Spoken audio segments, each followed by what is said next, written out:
Shogule, and that's talking about Charity James. Okay, we want to welcome our viewers to this interview segment and welcome our guests to the program. World Food Day is something very important, and we should talk about food and eat sustainability. So our topic this morning is ensuring sustainability food supply in Nigeria and across our communities. That is why we're looking at this topic to ensure that all stakeholders do their best in ensuring that there's food all seasons in Nigeria. And looking at the climate change, let me start, Mr. Shogule, looking at what we have now. Climate change is changing the way farmers are doing their farming business now. What do you think Nigerians should do differently looking at climate change? Well, climate change is a global problem, and leaders all over the world are putting in place various programs in order to alleviate the effects. However, I must say that Nigerian government did something marvelous. Let's take maize, for example. Recently, you will have heard of telomeres.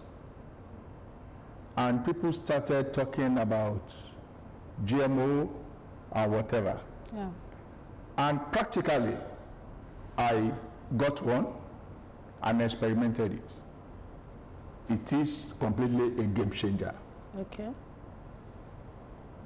There was no rain for 4 weeks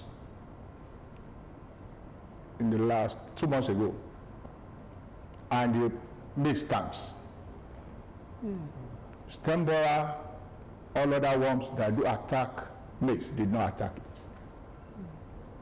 And with little rain, it survived and gave good production. So that tells us that the government is proactive. Okay.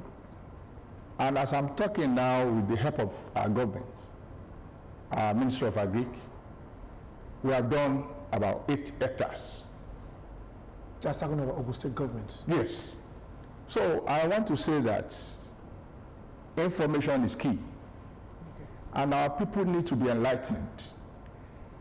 All these hula baloo talk about GMO or whatever, I want anybody to challenge me.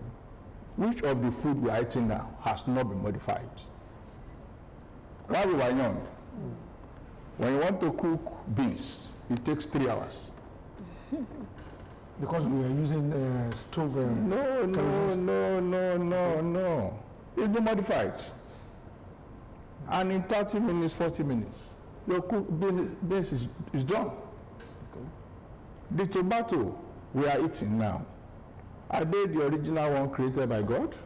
No. Scientists have worked on it. And so that is why things are getting better. So the value chain for this type of corn we are talking about, we are going to get a good result from it. What do I mean by that? When it gets to the market, the consumption of this maize, will it be something that people will easily accept and then move on with it?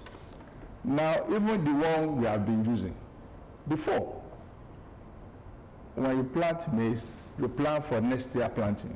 And what did our parents do? They gather the maize, they hang it by their kitchen. But no farmer is doing that now. We have either been buying from Premier Seed or Wakot or other seed processors. So there's nothing extremely new. Okay, now there is, not peculiar to Nigeria, it's a global phenomenon that there is a drop, a decline in food supply. And of course, Ishi has just mentioned one, which we have also tried to clear, the issue of ozone layer, how we have tampered with the ozone layer and the likes of that. But my question is that in Nigeria, and let's come back to Nigeria, that a lot of people are not embracing farming again. Agriculture is being relegated. In school, particularly in secondary school, where I went to a popular secondary school in Abeokuta, that every day of the week, you know, we had from 5 to 5 1 to 5 years. For one, we go to farm on Monday, from 2 on Tuesday, then until Friday, when from 5 we go on Friday, and we all cultivate the farm, we plant a lot of things, and from there, I could remember vividly that people will come from outside to come and buy. But we're not seeing that. Agriculture has been relegated even in our curriculum. Why can we revive this? And what has been the issues, the challenges that we have, that has led us to this level? I think everybody got it wrong, particularly the leadership. I will zero it down to the south.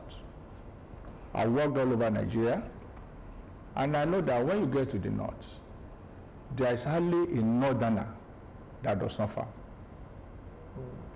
Either rearing something, he will be doing something. They invest their money to farm. And that is why most of the food we consume is from the north.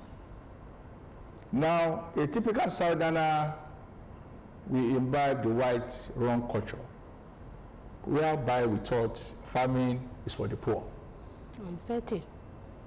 Now, our late sage, Chief Obafemi Awolowo, built the whole of western region with proceeds from agriculture. But crude oil came, subsequent and successive governments seemed to be getting free money from crude and thought that agri should be a commercial venture, and it can never be. So, what is the implication? We left agriculture into the hand of businessmen. What happens?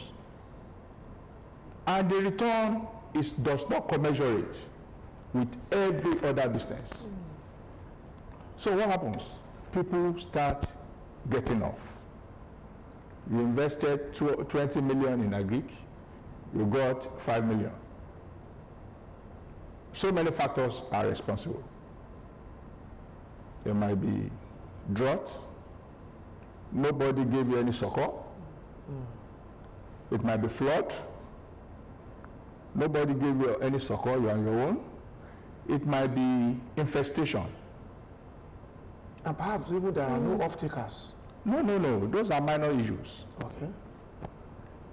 Now, insect, you have infestation, or you have flu, or you have swine. No mitigation. And so, easily you ship out. That is what we have been experiencing. Okay. But I must tell you sincerely that in the last better off a year now, in Ogun State is a different ballgame. Okay. Because government now realize the importance of government contribution into agriculture and started so many programs to encourage farming, to substitute farmers, and the result is obvious. The result is obvious, be it in cassava, be it in maize, be it in boilers, be it in land clearing, be it in mechanization. The government has turned a very good leaf. And that is why this morning I want to thank our governor. Sincerely, we've not had it like this for a long time. We never. But sincerely, I recall sometimes in February, the SY Permanent Secretary, Mr. Adeogun, called us and said, government is trying to give you inputs, but it's not going to be free, 50% subsidized. And he will want us to make an input from one set, so that it doesn't seem as if they impose those things on us. And on the table, we call maize farmer, maize sellers, we call Wakot, we call Premier Seed, how much is your maize, how much is it, we got the price. Fertilizer producers, we call them, they gave us their prices. Herbicide producer, we call them, even we gave them some contacts. Okay. And so we all know the base price. You know what? They gave it to us at 50%. After 4 months, when rain started, 2 of the essays of this governor came on inspection of our farm. This is what government has done for you. We want to see how far you have used it. And I put them in the vehicle. We cultivated over 95% of our land at Ajegunle Farm Settlement. Even the headers that used to disturb us, once our land were fully cultivated, there were no infractions. So I want to say that, and I must mention, I think our commissioner did wonders. Because that's Because our link, okay. he did wonderfully well. Because when last did you see the governor? Maybe once in a year.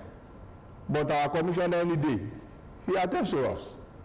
He listens to us. And he has designed programs that so far so good today, we can say Ogun State government, kudos to them. Okay, so Mr. Shogula, let's talk about the practices now. We know that a lot of farmers are still using the olden style of farming, and there are modern ways of doing it. How do you marry the old ways of farming and the modern technologies of farming? Are you putting the two together, or you want to shift entirely from the old way of cultivating to the new way of cultivating? How easy will that be? It's going to be it's a little bit dicey and difficult. Okay. Because the subsistence farmers, the land size they are managing is so small. Somebody is just planting on 2 plots at here. You move another 5 kilometers or another 2 kilometers to do another half an acre. You move another 20, 50 meters to do another site. So it's difficult for the subsistence farmers. But for commercial farmers and settlements that government set up, we have been on mechanization for so long. Hardly all the land I said we did 95%. How many of them were done manually? Can be up to 15%. But I must say that the shortcomings we are having in mechanization are the tractors and other implements. It will not surprise you. I said we planted 7 hectares of maize. It was done manually. 7 hectares? Oh, yes. Because no planter was readily available. Even the tractor that government gave us, I will explain that later. We had issues because it was given to a consultant through OGSTEP. That's another program entirely. As we go on, I will explain. Now the consultant, the first tractor they gave us for the 10 hectares was fantastic. In 2.5 days, it finishes the job. Okay. But you know, we plow twice to get the best of the soil. We wait for another 2 weeks so that everything that's been uprooted will die, and we turn it again. By the time they sent us the second tractor,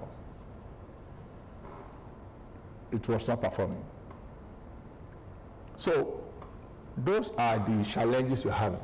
But information regime just told me that government just brought in some tractors. That's talking about Ogun State government. Ogun State government. Okay. Just brought in some tractors. And what will it do is to start these farmers. Okay, Mr. Shogula, how come that today in Nigeria we are still talking or still confronting us squarely every day is the issue of food insecurity? If all this is happening, this is just one state out of 36 with Abuja. And if everybody, I know Niger State government is also doing something fantastic in that direction. Why are we still having food insecurity in Nigeria? We will continue to have. Why? I will tell you. You eat every day. Sure. The producers are not many. You have issues beyond you, environmental factors. Look at the north. Everywhere is flooded. They are planted. What happens? That means a waste. So we will continue to have those issues.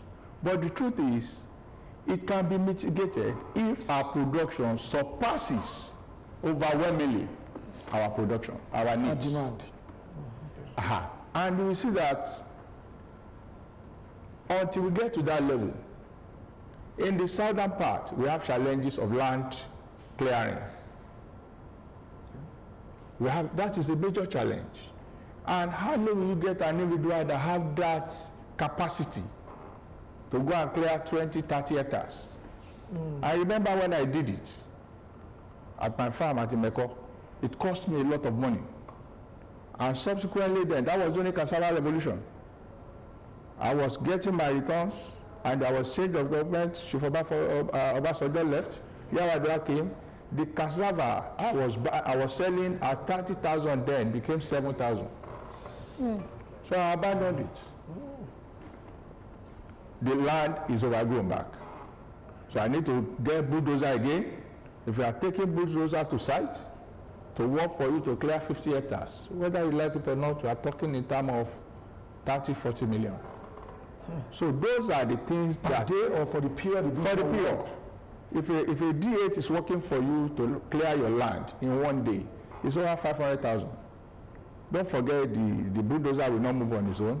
A low bed must carry it. Sure. It consumes average of 200 liters of diesel per day.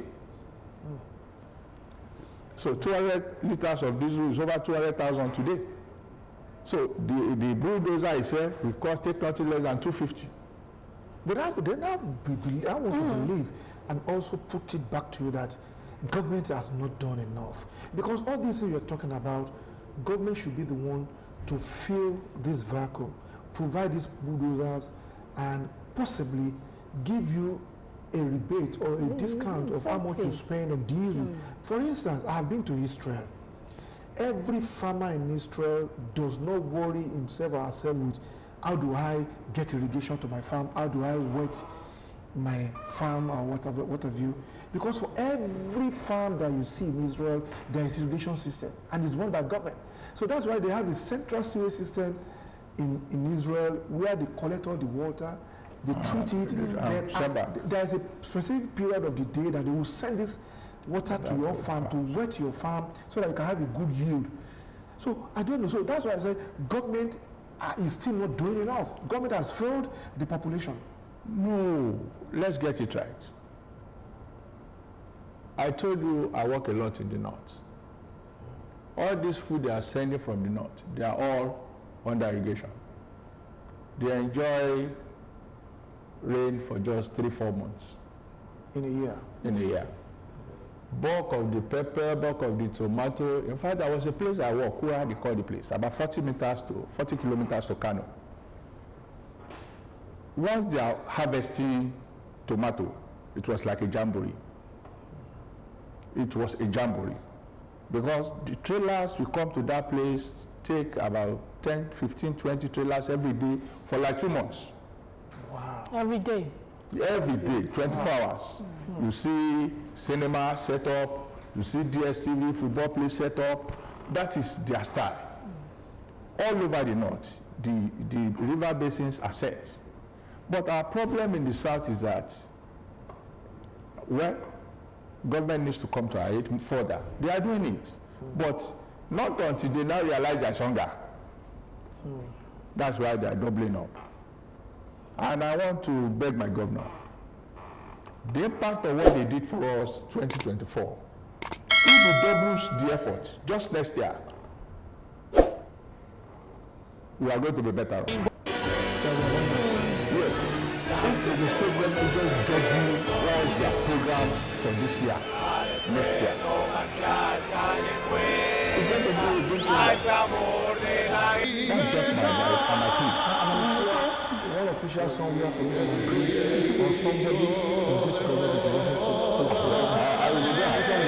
By the time we get to the raw food depot, I'm still going to repeat. Roberto Fernandez and Carmelo Algarañas. Winning the coin toss, Messi with Luis Hakimi. talking about Lautaro the Martinez. government, what about the farmer? Coach Do is they have Lionel Scaloni. the required knowledge to Some new use blood, all some these fresh new faces, and technologies? the pass all from this De Paul to information Nahuel from Molina the across the back. There was compared Lautaro what trying other to score. countries are doing. The late flag comes up by the assistant, Nigeria, can they going over the domesticate? midfield line, Now the truth is, this trying is to a win the solution. edge. And Against don't let Molina. us relegate our Over to farmers Molina, Rodrigo nuisances and again, putting it to Julian, a bit too wide, I thought. Ball, most errant people pass you from see Messi. now are either Once retired it was the field, and they are going into agriculture, and we have institutes that are training them. a bit overly aggressive, commits the You foul. have other avenues for them Mendy getting training. Sent it out, really had it But covered, the but truth is, Suarez.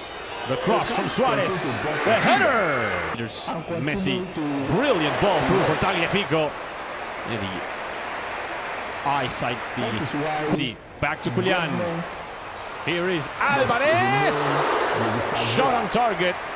The first one of the game for Argentina agricultural investment. by the spider Larani. If you look at Calista, nice pass. Turn around from Lautaro Martinez. He was fouled in the process. A lost ball. Here is Messi going one-on-one for the first. Messi!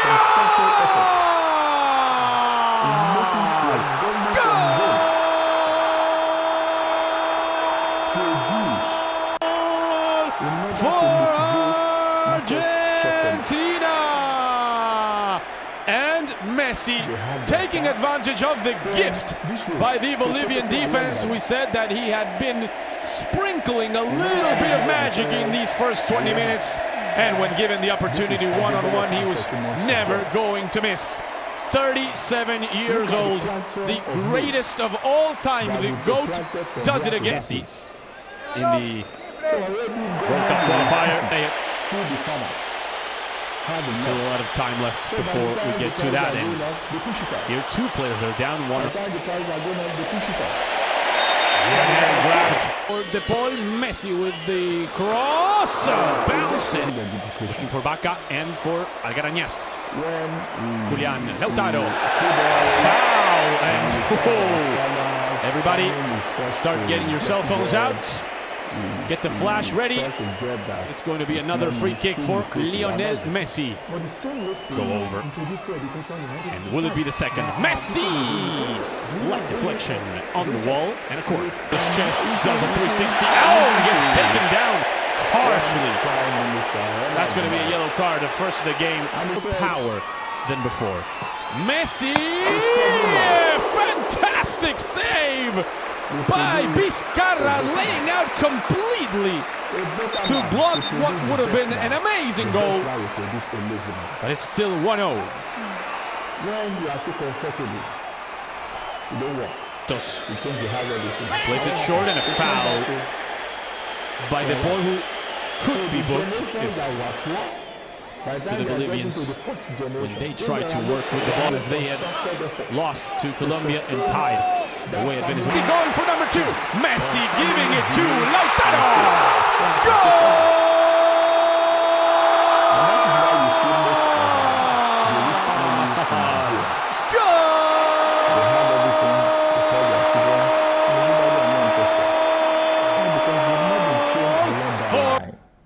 Why did I get interested in farming? Because my The world champions! And who said those three can't play together? Julian Alvarez with the opening pass. Messi, so unselfish. He was one-on-one. He had the chance for a brace, for a double. But he knows that the goal scorer lives by the goal. Like 2 more minutes here. But a pass from Messi to Julian!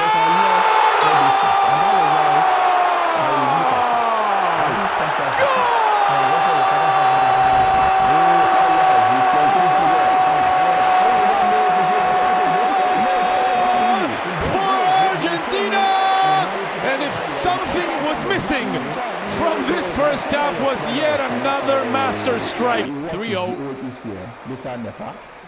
with an outstanding for Lautaro Martinez. Enzo Otamendi on the back post. Otamendi! Goal!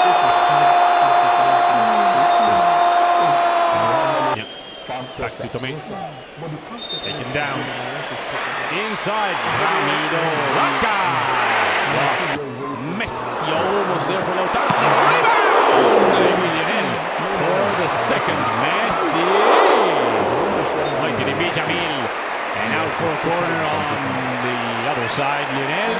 De Paul. Lionel from behind. The taker. Rodrigo. Oh, Julian was right there. Couldn't score. Leaves the game. Alexis in his left. Luis Paz will check in as Rulli is forced into action. Long ball. Watch the back of Tagliafico. Very quick to come. Rimboka. Right row. Pass beautiful for Molina inside. Golazo for Almada. Goal!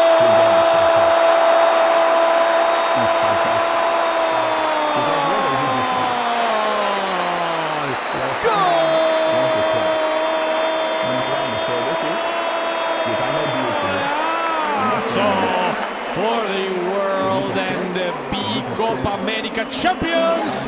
Perfect pass from Paredes to Molina. One touch cross and first touch finish once again by Thiago Almada. Just talking about him. He's got all the talent in the world. He will be a fixture in the Argentinian. He's going to get another opportunity. Lionel for this right foot. Lionel!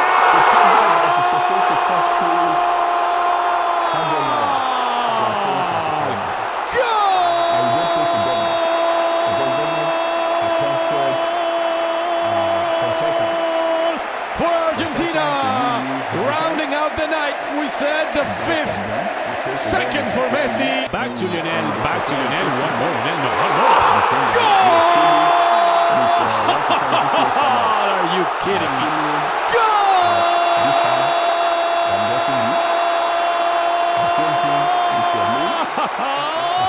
For Argentina, make it 6 and a hat-trick. And one more ball taken home by. Cách làm video review truyện tranh. It comes to maize planting, 50%. Herbicide, 50%. Okay, Mr. Harrison, sorry, we have to go on this short break. We'll be right back very, very shortly. Join us again.